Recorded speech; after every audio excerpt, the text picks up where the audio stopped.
Well, welcome back to mid-Norfolk.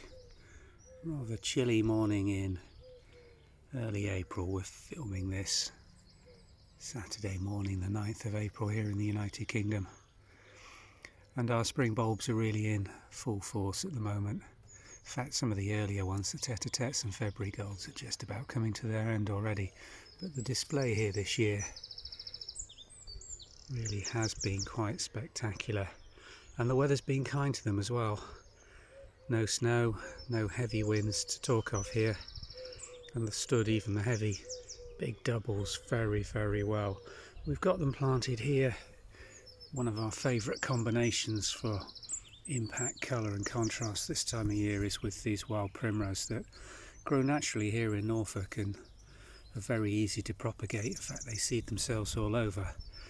But the combination of this light, milky, creamy yellow with the deep, rich golden colour of the narcissi and daffodils really does give you some lovely long impact. And we particularly like this planting where we've got drifts of the primrose in the foreground with the long view going back over the orchard with the peppered deep rich gold and white of the snowflakes behind. It's been a very early spring here in the UK, and this planting would normally not be flowering at the same time. We'd normally not have the narcissi flowering at the same time as these hyacinths. The planting plan on this long border is to have the drifts of yellow in February and March, followed by maybe towards the end of April through into May the purple and pink splashes of the hyacinths. But this year hyacinths are hiding in between the narcissi. Another problem we've had here this year is keeping these flowering. Every time we get a good flower spike coming up, this tends to happen to them, and this is deer damage, occupational hazard living on the edge of a National Trust nature reserve. But just look at that.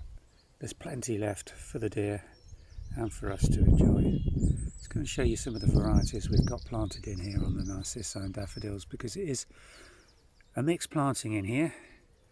She's not planted there, but that gives you a nice contrast and extends the flowering period. So the very early ones are these pots of tete-a-tetes or January gold, little tiny narcissi bulbs.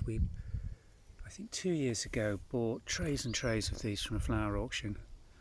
Each pot had around 5 to 10 bulbs in it, and they were planted directly out in growth just before flowering in the gaps that we could see. And that's a great way of extending a planting like this, rather than trying to plant bulbs directly into the ground in autumn when you really can't see what you're digging into and you tend to just unearth other bulbs.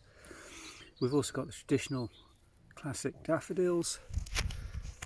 These I think are probably going to be Winston Churchill or Cheerfulness, the scented ones. Now they should be later than the daffodils, really shouldn't be up for about another couple of weeks.